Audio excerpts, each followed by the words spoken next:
ಹರಿ ಓಂ ಗುರುಭ್ಯೋ ನಮಃ. ಆತ್ಮೀಯರೆಲ್ಲರೂ ಕೂಡ ನಮಸ್ಕಾರ. ಆತ್ಮೀಯರೇ, ನಾವೀಗ 2025 ಜೂನ್ ತಿಂಗಳಲ್ಲಿ ತಿಂಗಳ ಭವಿಷ್ಯ ಹೆಂಗಿರುತ್ತೆ ಅಂತ ನೋಡೋಣ. ಈ ಒಂದು ತಿಂಗಳ ಭವಿಷ್ಯದಲ್ಲಿ ಜೂನ್ ತಿಂಗಳೆಲ್ಲ ಕೂಡ ವೃಷಭ ರಾಶಿಯವರಿಗೆ ಯಾವ ರೀತಿಯ ಫಲಾಫಲಗಳು, ಬದಲಾವಣೆ ಆಗ್ತಾ ಇರ್ತಕ್ಕಂಥ ಗ್ರಹಗಳ ಒಂದು ಚಲನೆಯಿಂದ ಒಂದು ರಾಶಿಯಿಂದ ಮತ್ತೊಂದು ರಾಶಿಗೆ ಸಂಚಾರ ಮಾಡೋದ್ರಿಂದ ನಿಮ್ಮ ಒಂದು ರಾಶಿಯ ಮೇಲೆ ಯಾವ ರೀತಿ ಪ್ರಭಾವಗಳು ಬೀರುತ್ತೆ, ನಿಮ್ಮ ರಾಶಿಯಲ್ಲಿರ್ತಕ್ಕಂಥವ್ರು ಎಲ್ರಿಗೂ ಕೂಡ ಯಾವೆಲ್ಲ ವಿಷಯಗಳಲ್ಲಿ ಆಗುವಂಥ ಅನುಕೂಲತೆಗಳೇನು ಅನ್ನುವಂಥದ್ದೆಲ್ಲ ಕೂಡ ಈಗ ನಾವು ತಿಳಿಯೋಣ. ನೋಡಿ, ವೃಷಭ ರಾಶಿಯವರಿಗೆ ನಿಮ್ಮ ರಾಶಿಯಲ್ಲೇ ಶುಕ್ರ ಗ್ರಹ ಪ್ರವೇಶ ಮಾಡುವಂತಹದ್ದು ಈ ತಿಂಗಳ ಅಂತ್ಯಕ್ಕೆ. ಅಲ್ಲಿವರೆಗೂ ಕೂಡ ನಿಮ್ಮ ರಾಶಿಯಿಂದ ವ್ಯಯ ಭಾಗದಲ್ಲಿ ಸಂಚಾರ ಮಾಡ್ತಾ ಇರ್ತಾನೆ. ನೋಡಿ, ನಿಮ್ಮ ರಾಶಿಯಲ್ಲಿ ಬುಧ ಗ್ರಹ 6ನೇ ತಾರೀಕುವರೆಗೆ ಇರ್ತಾನೆ. 6ರ ನಂತರ ಮಿಥುನ ರಾಶಿ ಪ್ರವೇಶ ಮಾಡ್ತಾನೆ. ಮಿಥುನ ರಾಶಿಯಿಂದ ಕೂಡ ಬುಧನು ಈ ಒಂದು ಜೂನ್ ತಿಂಗಳಲ್ಲಿ 22ನೇ ತಾರೀಕಿಗೆ ಕಟಕ ರಾಶಿ ಕೂಡ ಪ್ರವೇಶ ಮಾಡ್ತಾನೆ. ನೋಡಿ, ಬುಧನು ಈ ಒಂದೇ ತಿಂಗಳಲ್ಲಿ 3 ಮನೆಗಳಿಗೆ ಬದಲಾವಣೆ ಆಗ್ತಾ ಇರೋದ್ರಿಂದ 3 ರೀತಿಯ ಪ್ರತಿಫಲಗಳನ್ನ ಕೊಡುವಂತಹ ಸ್ಥಿತಿ ಇರುತ್ತೆ. ಇನ್ನು ಸೂರ್ಯ ಕೂಡ 15ನೇ ತಾರೀಕುವರೆಗೂ ನಿಮ್ಮ ರಾಶಿಯಲ್ಲೇ ಸಂಚಾರ ಮಾಡ್ತಾ ಇರ್ತಕ್ಕಂತಹದ್ದು. ಆ ನಂತರ ಮಿಥುನ ರಾಶಿ ಪ್ರವೇಶ ಮಾಡ್ತಾನೆ. ಕುಜಗ್ರಹ 6ನೇ ತಾರೀಕುವರೆಗೂ ಜೂನ್ 6ರವರೆಗೂ ಕೂಡ ಕಟಕ ರಾಶಿಯಲ್ಲೇ ಸಂಚಾರ ಮಾಡ್ತಾ ಇರ್ತಾನೆ ನೀಚ ಸ್ಥಿತಿಯಲ್ಲಿ. ಆ ನಂತರ ಸಿಂಹರಾಶಿಗೆ ಪ್ರವೇಶ ಮಾಡ್ತಾನೆ. ಇನ್ನು ಕೇತು ಬಂದು ಸಿಂಹರಾಶಿಯಲ್ಲಿ ಸಂಚಾರ, ರಾಹು ಬಂದು ಕುಂಭರಾಶಿಯಲ್ಲಿ, ಮೀನ ರಾಶಿಯಲ್ಲಿ ಶನಿಗ್ರಹ ಸಂಚಾರ, ಮಿಥುನ ರಾಶಿಯಲ್ಲಿ ಗುರುಗ್ರಹ. ಈ ರೀತಿ 9 ಗ್ರಹಗಳ ಸಂಚಾರ ಮತ್ತು ಬದಲಾವಣೆ, ಸ್ಥಿರವಾಗಿರ್ತಕ್ಕಂಥ ಗ್ರಹಗಳ ಫಲ ನಿಮ್ಮ ರಾಶಿ ಮೇಲೆ ಹೇಗಿರುತ್ತೆ ಅಂತ ನೋಡೋಣ.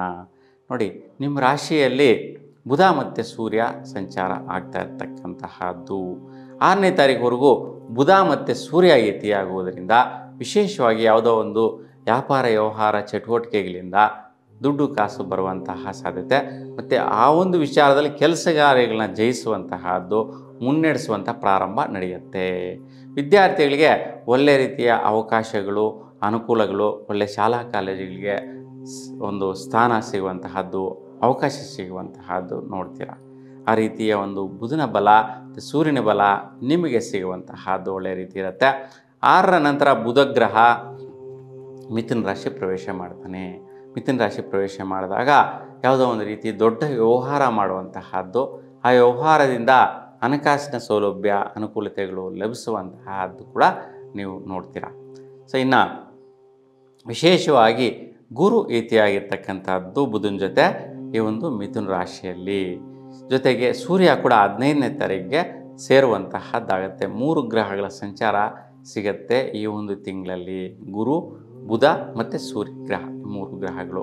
ಹಾಗಾಗಿ 3 ಗ್ರಹಗಳು ಆಗೋದ್ರಿಂದ ವಿಶೇಷವಾಗಿ ಹಣಕಾಸಿನ ವ್ಯವಹಾರಗಳು ಬರುವಂತಹದ್ದು ಯಾವ ರೀತಿಯಲ್ಲಿ ಬರುತ್ತಪ್ಪ ಅಂತಂದರೆ, ನಿಮ್ಮ ಮನೆ ಕಡೆ ಸುಸ್ಥಾನದಿಂದ ಯಾವುದೋ ಒಂದು ಕಾರ್ಯನಿಮಿತ್ತ ನಿಮಗೆ ದುಡ್ಡು ಕಾಸು ಬರುವಂತಹದ್ದು.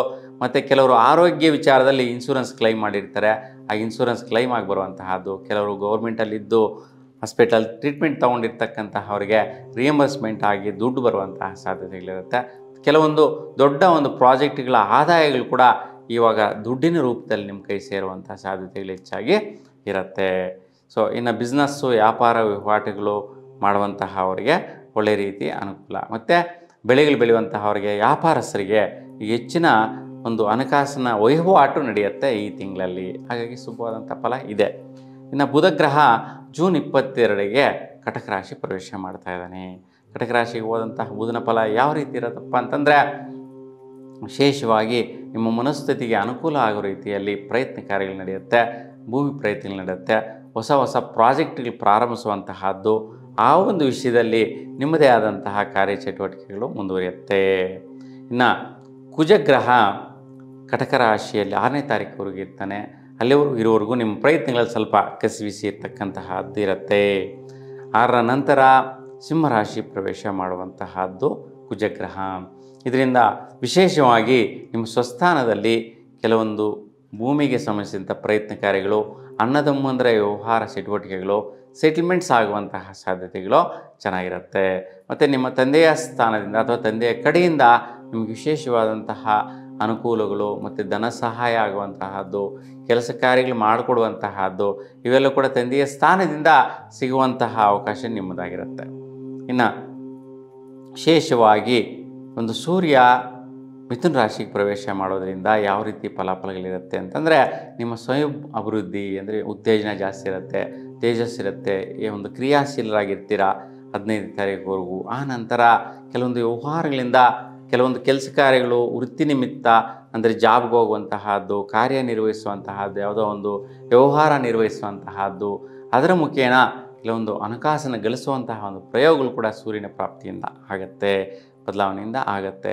ಮತ್ತು ನಿಮ್ಮ ಸುಸ್ಥಾನದಲ್ಲಿ 6ರ ನಂತರ ಕುಜ ಮತ್ತು ಕೇತು ಯತಿಯಾಗುವುದರಿಂದ ಮನೆ ಕಡೆ ಯಾವುದೋ ಒಂದು ಗಲಾಟೆ, ಟೆನ್ಷನ್ಸು, ವ್ಯವಹಾರ ಬಂದು ಹೋಗುವಂತಹದ್ದು. ಅದರಿಂದ ಮನೆ ಕಡೆ ಒಂದು ಸ್ವಲ್ಪ ಪೊಲೀಸು ಕೇಸು, ಕೋರ್ಟು, ಟೆನ್ಷನ್ಸು ಇವೆಲ್ಲ ಬರುವಂತಹದ್ದು, ಅಥವಾ ಇತರರಿಂದ ವೈರಾಗ್ಯಗಳು ಬರುವಂತಹ ಸಾಧ್ಯತೆ ಹೆಚ್ಚಾಗಿರುತ್ತೆ ಈ ಸಂದರ್ಭದಲ್ಲಿ. ಯಾಕೆಪ್ಪ ಅಂತಂದರೆ ಕುಜನ ಮೇಲೆ ರಾಹುಕೇತು ಪ್ರಭಾವ ಈ ರೀತಿ ಬೀರುವಂತಹದ್ದಿರುತ್ತೆ. ಹಾಗಾಗಿ ಕಾಲಸಿಗೆ ಹೋಗಿ ಬರುವಂತಹದ್ದು. ಮತ್ತು ಹತ್ತಿರದಲ್ಲಿ ಸುಬ್ರಹ್ಮಣ್ಯ ಸ್ವಾಮಿ ದರ್ಶನ ಮಾಡಿ 9 ದಿನಗಳ ಕಾಲ ತಂಬಿಟ್ಟು ದೀಪವನ್ನು ತುಪ್ಪದಿಂದ ಬೆಳೆಸೋದ್ರಿಂದ ಈ ಒಂದು ದೋಷ ಪರಿಹಾರ ಮಾಡ್ಕೋಬೋದಾಗಿರುತ್ತೆ. ಇನ್ನು ವಿಶೇಷವಾಗಿ ಆರೋಗ್ಯ ವಿಚಾರ ನೋಡಿದ್ರೆ ಒಂದು ಸ್ವಲ್ಪ ಥ್ರೋಟ್ಗೆ ಸಂಬಂಧಿಸಿದಂಥ ಸಮಸ್ಯೆಗಳು, ವೈಪರೀತ್ಯಗಳು ಬರುತ್ತೆ. ಹಾಗಾಗಿ ಒಂದು ಅರಳಿ ಮರದ ಪ್ರದಕ್ಷಿಣೆ ಪೂಜೆ ಮಾಡಿ ಈ ಒಂದು ವೈಪರೀತ್ಯಗಳು ಬರೋದಿಲ್ಲ. ಇನ್ನು ವಿವಾಹ ಕಾರ್ಯ ವಿಚಾರ 6ರವರೆಗೂ ನಿಮಗೆ ಅಷ್ಟೊಂದು ಒಳ್ಳೆಯ ರೀತಿಯ ಪ್ರತಿಫಲ ಇರೋದಿಲ್ಲ. 6ರ ನಂತರ ನಿಮ್ಮ ಒಂದು ರಿಲೇಷನ್ಸ್ ಕಡೆಯಿಂದ, ಸಂಬಂಧಿಕರಿಂದ ನಿಮಗೆ ಸಂಬಂಧಗಳು ಅಂದರೆ ವಿವಾಹ ಸಂಬಂಧಗಳು ಹುಡುಗ ಹುಡುಗಿಗೆ ಬರುವಂತಹ ಸಾಧ್ಯತೆಗಳು ಚೆನ್ನಾಗಿರುತ್ತೆ. ಇನ್ನು ವಿಶೇಷವಾಗಿ ಭಾಗ್ಯ ಮತ್ತು ವೃತ್ತಿ ವಿಚಾರ ನೋಡಿ, ವೃತ್ತಿಗೋಸ್ಕರ ಸ್ವಲ್ಪ ದೂರ ಸಂಚಾರ ಆಗಿ ಹೋಗುವಂತಹದ್ದು, ಭಾಗ್ಯ ವಿಚಾರ ಲಾಭದಾಯಕವಾದ ಭಾಗ್ಯಗಳನ್ನು ಪಡೆಯುವಂತಹದ್ದಿರುತ್ತೆ.